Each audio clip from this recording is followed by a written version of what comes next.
So the part it's like it's about 5 minutes. Is that too long? No, not at all. Not at all. Ronald Kelly did like a 20-minute read. So. I thought there was another question. Sorry, it threw me off.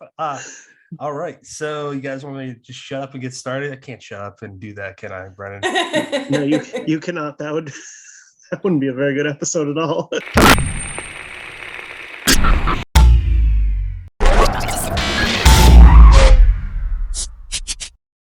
Welcome to Dead Headspace. This is Dead Headspace Spotlights, a mini episode with a read-in. Today we are with Hope Madden. Hello, Hope. Hi. And she's doing a reading from her new book, her debut book, Roost, with Offlimits Press. And we will talk really quick about that right after I say hello, Brennan. Hello, everybody. Yeah, I'm really not doing a good intro. You want to start over? I thought you were doing just fine. Okay, so that's a no. Let's move on. So, Hope, let's talk about Roost. How did you get this story started? Where did it come from? What was the germ of this idea? Actually, it's about sort of the satanic panic of the 80s and 90s in small rural Ohio, which I am from, rural Ohio, and actually the sheriff of my hometown, who I didn't know, and to the best of my knowledge, I don't think I ever met, but he was very big in that. He was actually on TV shows talking about how there were, covens in the cornfields and things like that. So I think just, as an adult, I would sometimes look back on stories that I thought were funny growing up and just how actually odd they were because we were fairly isolated. My hometown is really surrounded on all sides by like cornfields and soybean fields. You got to drive like 20 minutes to get to the next town. So we really were kind of just in the middle of these fields that allegedly were full of witchcraft. So it's a weird way to grow up. And that's kind of what made me want to write this, just to, I guess, relive that and think again about how unusual that all was. And that's creepy. Like, so I'm just imagining, I grew up in a small New England town, kind of similar to Brennan, and where I grew up in a town called Bridgewater, and there's this very old state penitentiary there. It's also it's a bunch of things, a big complex, but there aren't a lot of street lights there. So it's super duper creepy to be there at night because you don't know if there's like coyotes or probably not prisoners, but that I'm kind of picturing that. Am I even close? I mean, to me, that sounds maybe a little, I don't think we had any massive buildings like that. We had a factory. There is a factory there where they make American Standard toilets, the pot house, people called it. Most people's dad worked at the pot house. But other than that, and there are two colleges there, two small colleges in Tiffin. So it's a little bit, I think, smaller, than that. And it's very farm oriented. It's a town, it's a proper town of a few thousand people, and the farms kind of all surround it. But I have the feeling that a big spooky prison would have been like a massive highlight for us. Brandon, you got any questions before she starts to read? I'd love to hear a little bit about working with Offlimits Press. Yeah, it was great. I was such a fan of all of the books they put out in year one. Samantha Koliesnik, I think, did an unbelievable job of curating that set of novellas. They were so good, and they had a call for unagented manuscript, and I sent it in. And she loved it, thank God, and wanted to include it with her year two. And then the Offlimits switched hands to Wayland Jordan, who is the editor that I worked with actually to get the book out. And he's just so lovely. He's so supportive and really protective. He was very protective of me because it was my first book, and he wanted to make sure that everything went like as well as possible. He was incredibly kind the whole time. So, I'm really proud to be a part of that press. I love the books that they put out, and I'm thrilled to be one of them now. Wayland's a sweetheart. He really is. Yeah. And that right behind you, so it'd be your right shoulder. I just realized that's your cover, isn't it? Yes, it is. It's the cover is based on that sculpture, which is from I have a twin sister who got that for me for Christmas a few years ago. It's called Twins, and the reason that it struck her is interesting is because the one is so much taller than the other one, and that's what we are. I'm like 7 inches taller than my twin sister. So and I just thought when we were talking about covers, I took a picture of it and messaged it to Claire L. Smith, who did the cover. Just a beautiful cover. I love my cover. And so she used that as the inspiration for it. Yeah, I didn't know Claire did covers. Yeah, we had her on last year. Really sweet person too. Yeah, I loved her book too. Yeah. By the way, I got to ask before you read it, is that a necklace that you're wearing? It is. I have never. What's the alternative there? I didn't. Did somebody Okay. slice your neck before we started recording? No. I do have a second thought where I thought maybe she was shooting something today, and just because we're like a horror podcast, said fuck it. I don't know, man. So I had someone once ask me if it was a tattoo, which is way cooler than I am. So it's not. It's a necklace. My friend Melissa had one, and I coveted it, so she got me one for Halloween last year. Wow, that would be a hardcore tattoo. I want to save my questions for after you're reading, but Brennan, if you got any more, go ahead. If not, let Hope have the mic. Nope, likewise. I think that's a great idea. Okay, all yours, Hope.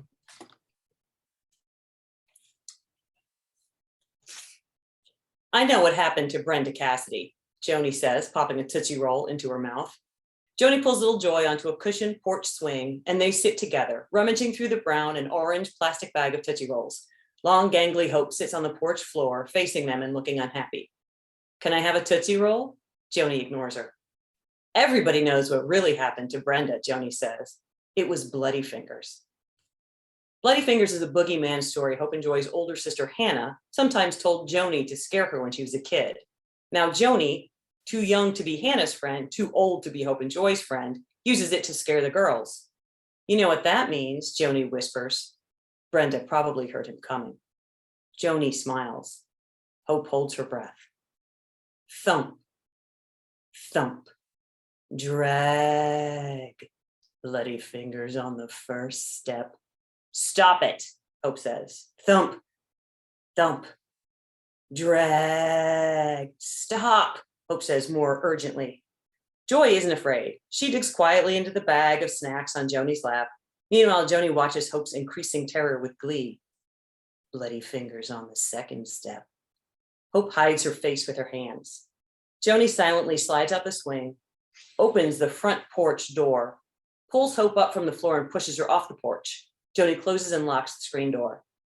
She returns to the swing of Joy, who diverts her eyes from Hope's silent pleas. Go home, Joni says. Hope says nothing. She doesn't yell or cry or breathe. Isn't this candy delicious? Joni asks Joy. Joy looks sadly at her sister, but doesn't say anything. Hope, meanwhile, pulls desperately at the door. Go home, Hope, Joni says. Then, oh no, Joy. Do you see it? Can you hear it? And it begins. Thump. Joni slides off the swing, crouches low and begins to move toward the screen door and Hope. No, no, no, no, no, no, no, no, Hope pleads. Thump. Stop it. Stop it. Let me in. Drag. Whoa! Pound, pound, pound. Sob, sob, sob. Hope puts her hands over her eyes, doing her best to avoid visual knowledge of the maniacal Bloody Fingers, who could at this very second be on the bottom of the 3 steps on which she is standing. Joni waits a few minutes and unlatches the door. Oh, come in, you big baby. I love your performance. Thank you. And that actually leads into one of my first questions.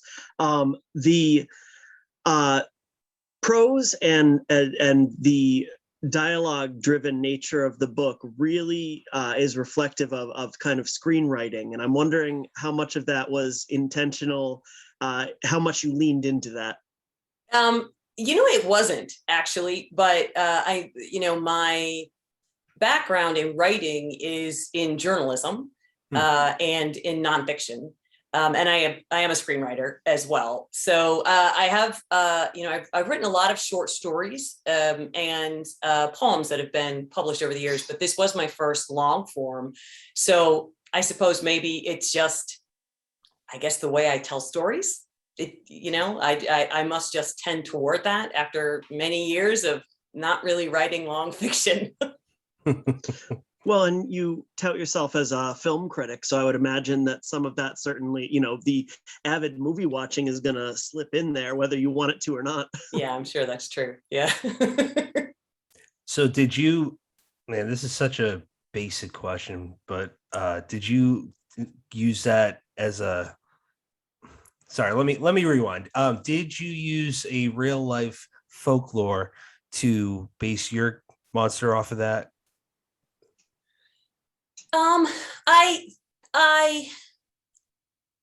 I wanted to draw on the kind of I guess really urban legends, but spooky stories that Yes. Yeah. floated around my hometown. The kind of things that we heard a lot, and a lot of them are the same kind that you probably would see in like the movie urban legend. I mean, just things that small town campfire kind of talk, but some of them, Bloody Fingers in particular, is a story that they did talk about, that we did here in Tiffin, which is the name of my hometown, and I'd never heard it anywhere else. And I used to like bring it up, through the years, because when I was a kid, it scared the shit out of me. Yeah. And it was just that cadence. I would just clam up at that thump, be like, no. And then I don't think the story ever hit a climax. It was just that, it's like on the first step, and it was just that it was creeping up toward us. And I could never remember how any of the stories ended. So I used to like look it up, I'd Google it, I'd ask other people, but I've never come across anybody else who knew those particular stories. That's interesting. I love how it plays with all your, like, all the right senses, because you don't show too much, and it makes it that much creepier. Thanks. Yeah, because if you tell us around a campfire, I'm a grown man, but I mean, I'd be pretty scared. So. Brennan, you know what? Take us away, and then I'll build off of you, because I want to hear what you got next, bud. I actually want to talk more about, you said this is your debut book, not an introduction by any means to writing, but your debut novel. And you also said that Whalen kind of took you under his wing and sheltered you. I'd like to hear, what were your concerns? What did you go through as a new author? That's a good question. I actually came from publishing. I worked in publishing for a long time as a development editor in college textbooks, actually. So I'm pretty familiar with how, like, on a big scale, publishing works, but not at all on an independent scale. So I think it was, I didn't know what I didn't know. And he was incredibly patient with me, just as I peppered him with questions, like, what should I be doing now? What will happen next? I knew nothing about what to expect. And then he also was really kind in the copy edit, and just like leaving little comments to explain to me why he felt like we might want to go one way or another, which I thought was very kind. And particularly because I was absolutely never that kind with authors that I work with ever. I would just be like, we're totally not putting this in here. This is, and he was not like that at all. He was really he's just a really kind human being. Definitely. Andy's got a kick-ass fantasy series going on. Yes. He told me that he was told by people that straight dudes wouldn't like it. And I mean, I'm pretty straight, and I think it's fucking awesome. And it's probably because there's super hardcore gay sex scenes in his books. But I mean, so who gives a shit? It's worth noting that he's a really good writer. That's right. And most people will enjoy it, unless you're, I guess, a little insecure little boy, I guess. I don't know. I'm just trying to take shots at them because I feel protective of Wayland getting shit from people of his books, because he's an excellent writer. Yeah, he is. He is an excellent writer. And I think it's a silly idea, and one of the things that I think he's working to do that I 100% get behind and love the idea of is to really emphasize and amplify gay authors, gay voices, queer horror, of which I'm not a part, but that doesn't change the fact that I've been reading horror my whole life. And I love having the opportunity to read stories from a point of view that we never get. And his is one. I mean, he's among them. And then Haley Piper and so many of the novels that he is putting out are doing that. And it's, you can just feel like the vitality come back into the genre. It's just so great to hear voices that we didn't get to hear growing up.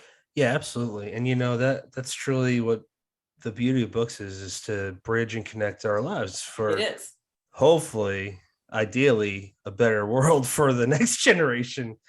For those audio listeners, I just want to point out in the background is a lot of horror merch. Like, you're obviously a student because you got Leatherface action figure or Funko Pop.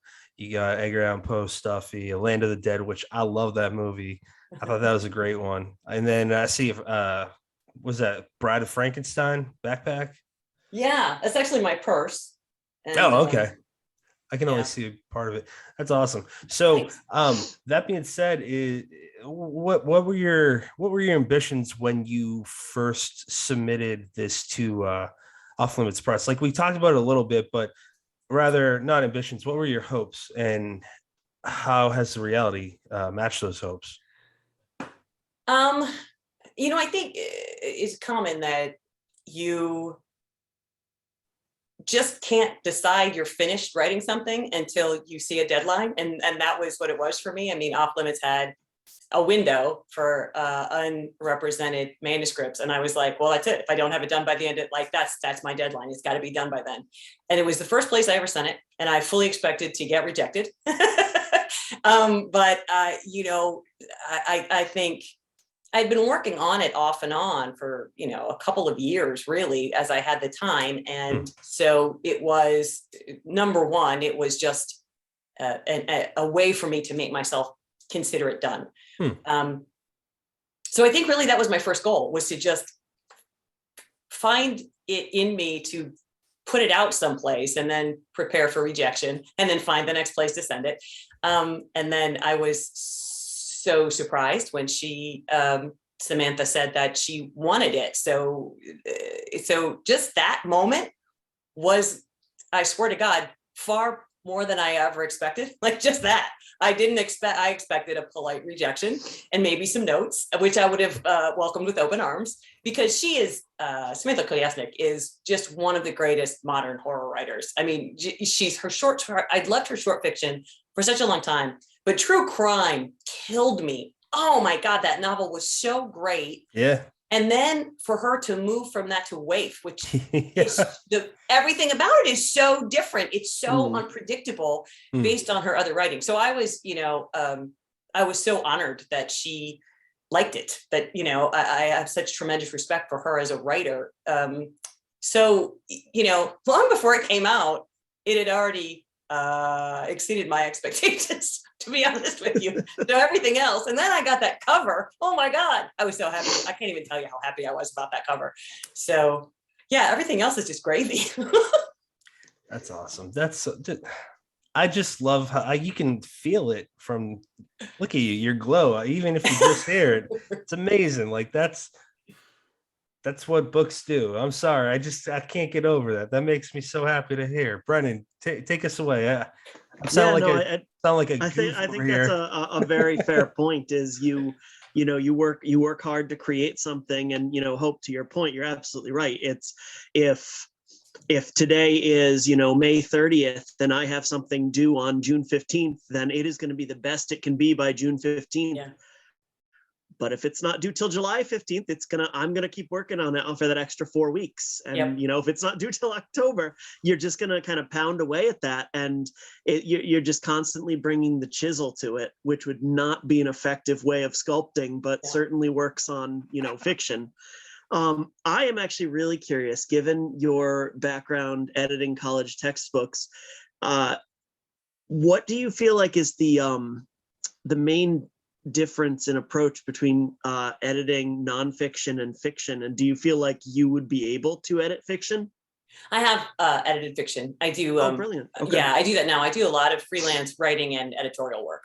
And I think the biggest difference, nonfiction has to have a proper outline. You know, people who just write, just stream of conscious, I mean, not a book, you know, as certainly not a book that somebody's supposed to learn something from, Right. you know, and I think that's always the biggest struggle with people who write something like, you know, a how-to manual or anything like textbook.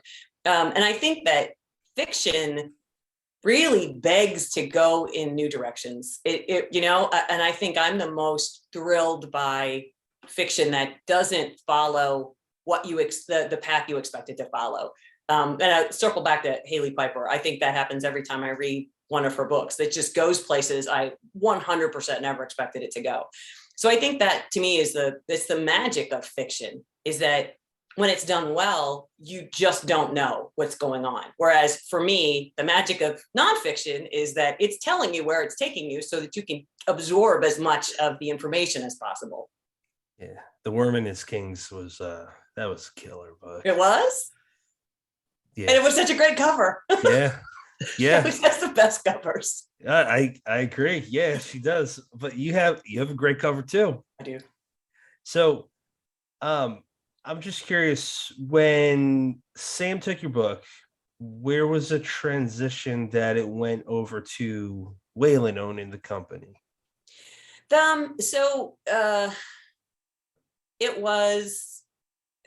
Roost was the first novel to come out of Offlimits after the transition. Okay.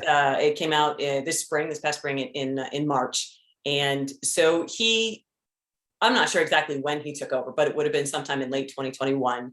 And then we had a conversation, Samantha and I had a conversation toward the end of 2021, in case I didn't want to leave the book with Offlimits, which is insane. Of course I did. I hadn't even considered built-in audience. Yeah. No. I'm good here. So it was sometime in there that we made the transition. It was very smooth, you know. Sam prepared me for it pretty well and let me know that it was going to happen and why Wayland and how great he was and how great he would be at this. And she was right. He's wonderful, as you know. And so it wasn't, I didn't have a lot of anxiety about it, honestly. I don't have a lot of anxiety about stuff. You know, I'm terrified of things that I shouldn't be, but like regular everyday stuff doesn't usually cause me a lot of anxiety. I'd like to cover your what you're doing with movies if you want to jump into anything you're able to talk about. Sure. Sure. I just finished. It's been about a week since I wrapped principal photography on my first feature film. I wrote it and directed it. I've made 3 short films, all horror, and this is my first feature. It's based around one of the shorts I did. We did a proof of concept short 2 years ago and used it, at festivals to gain some support. And then we used it to help us raise money to make the feature. It's called the short and the feature. It's called Obstacle Corpse. And we shot it in Ohio, Columbus. I live in Columbus, Ohio. We worked with the Columbus Metro Parks, who found they were so great to work with, and they found us a very big wooded area where we do a lot of the running. It's a race. It's an obstacle course race that takes place in the middle of the woods, and they also have an obstacle course that they shut down and let us use and let us murder a lot of people on, which is great of them. We did have to. We went to one private wooded lot, like that a family owns, because there were some things that the parks weren't going to let me do, like set fire to stuff. But that this family did let me do, so that was awful nice of them. That's so cool. So that's so he's in editing now, and our editor is just a legend, and we're already through like a rough build of all of Act 1, and I have in my on Google to look at the first scene of Act 2 when we get done with this, and the composer has sent me some themes, like different characters have themes. And so I have those to listen to, and then I can start putting this together with the footage. I'm very excited. So That's so awesome. thank Yeah, you. it's exciting I'm stuff. excited. All right. So where are we going to be able to watch this? Is it going to go through a film festival circuit? Is it going to a limited run in theaters? What can we know? The goal is to have it available for a festival run this fall. That's when most of the genre fests are in this fall. And I think, so Nightmares Film Festival is an outstanding genre festival that's in Columbus, Ohio. And the co-founder of Nightmares Film Festival, and the president, the guy who runs it, Jason Tostovan, is also our producer. So we won't be in competition there, and I'm a juror. My husband, George, who is also a producer and is in the film, we're both jurors for the festival. So it'll show there, although obviously not being competition. And then the idea is for it to show hopefully we'll get it into a number of festivals and look for distribution through that. You know, it's funny. I don't know if I've mentioned this on air before, but Sam helped me become a movie juror in Genre Blast Film Festival. Nice. That's a great festival. Nathan Ludwig. I can't say enough good things about him. Real nice guy. We'll try to get him on eventually, probably next year. There's just too many fucking people to talk to. We can't do this full time. There's too many awesome people. So we can at least give him a shout out because he just had his debut book come out through D&T Publishing. I think it's called Love Potion 666. Nailed it. And it looks like a movie poster yes, cover. Good. I have seen that cover. It does. It looks awesome. I haven't read it yet, but I will. And you know what? I mean, consider that movie festival because there's some serious talent in that. I couldn't believe it. Like, I wasn't sure what to expect, but I trust Sam. She's got a good opinion. And I was like, I couldn't stop thanking her. And you know, it's another good one. I want to say Scream. What was the one that Mark does? Oh man. There's Scream Fest in LA, which is we showed the short. They took the short obstacle course. So we were out there last October to watch that there, which was very cool. Yeah, they got that there in Florida too now. Ooh. Yeah, Orlando, I believe. Yeah, but that's awesome. That's just so many cool things. Yeah, I want to check that out. I want to see people get murdered at an obstacle course. Brennan, you want to lead the way? Are we doing? What are we reading? Or is that sure? Not? Okay. Madden. Hope Madden. I don't know why I said Madden. I'm so sorry. I am so off right now. I got dad brain. He's been running me all day. Hope, what are you currently reading? So I have to admit that I got really behind because I did just wrap on that. I have not read or written anything in like 2 months. Oh, so right now I'm almost finished with Greg Sisko's In Nightmares We're Alone. And next up is Haley's new one. Yeah, Your Mind is a Terrible Thing. And then on deck is Below, Laurel Hightower. So they're all staring at me on my kitchen table, and I will get through them in the next couple weeks. Greg's, the first part is so fucking creepy.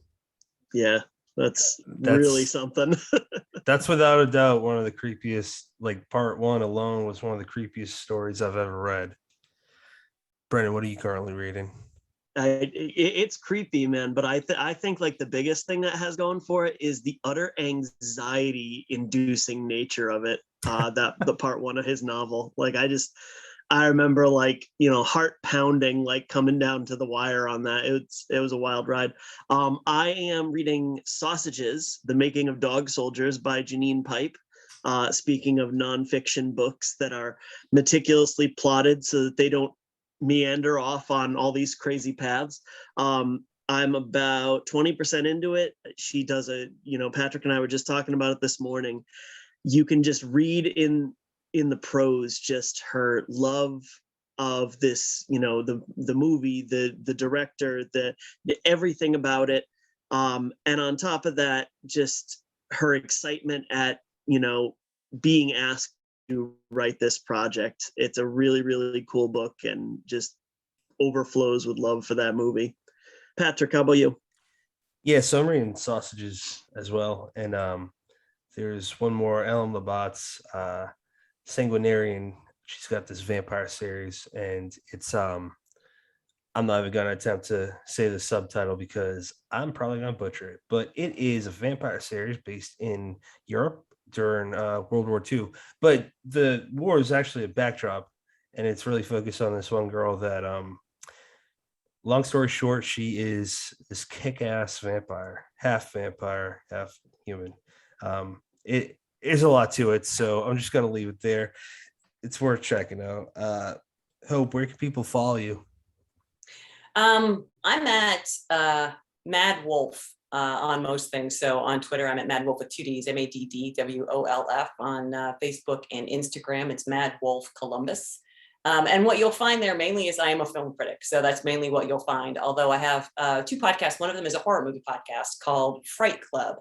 So we do one live every month at the Gateway Film Center. We talk about horror movies and we show one, and then the other one we record. So we do two a month, and you can find that on Twitter at Fright Club Pod.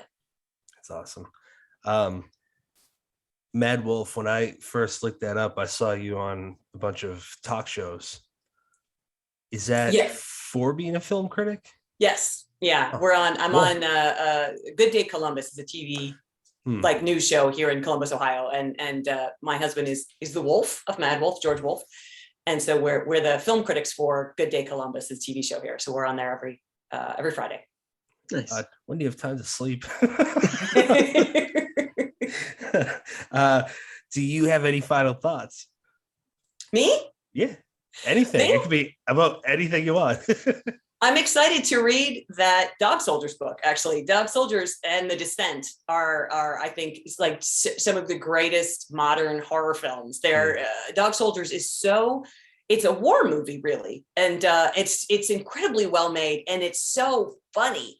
And then The Descent is just a masterpiece. It's just like the scariest movie of the last 25 years. It's just such a great movie. So Neil Marshall, was such an incredible force in those two films. And so I'm really eager to read that book, and I'm excited. You're having her on, right? She's going to be one of your guests soon. Yep. Yeah, we've had her on a couple times. Janine's just a sweetheart. Hope, if you're not familiar, I mean, you sounds like you got a pretty big to be read pile, but if you're not familiar with Janine's other work, she put out a short story collection last year that's really excellent. It's called Twisted Tainted Tales. Nice. Short read, and it's got that cool, it's like 17, 18 short stories with this kind of wraparound narrative, which I love. So, Sausages, absolutely, harps on Dog Soldiers, and the other one as well. So that's interesting. So she went back and forth from fiction to nonfiction. So this is her first nonfiction book? She's kind of doing it all right now.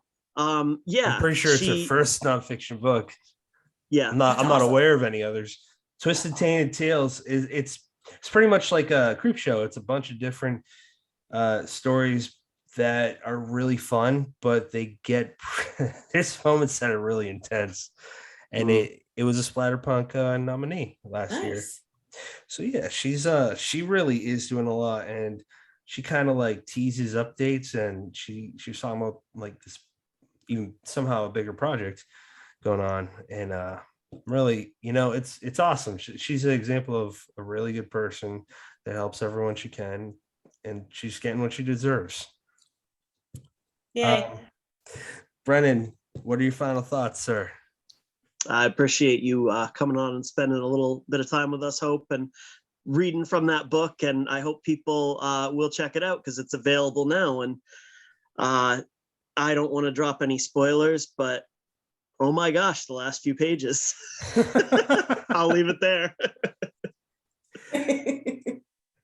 Yeah, talk about intense. Yeah, good point. My final thoughts are pretty much the same as Brennan. Thank you very much for just talking with us. It was really, I liked hearing your interpretation, and it's always interesting hearing the author read their own stuff. This is the 12 Spotlights episode we had, and it's never what I think it is or how I read it in the book, and it's just a lot of fun. So I appreciate you doing that and spending time with us. Thank you. Thank you so much for having me. I mean, I'm thrilled to be on, and I really appreciate you guys having me on. Thank you. Absolutely. And Our pleasure. seriously would like to be updated with your movie. So good luck with that Thanks. next year. Listeners, next episode is 152 with that lovely lady, Janine Pipe. We talk all about sausages and dog soldiers, something of that nature. As always, you have many choices in podcasts. Thank you for picking us.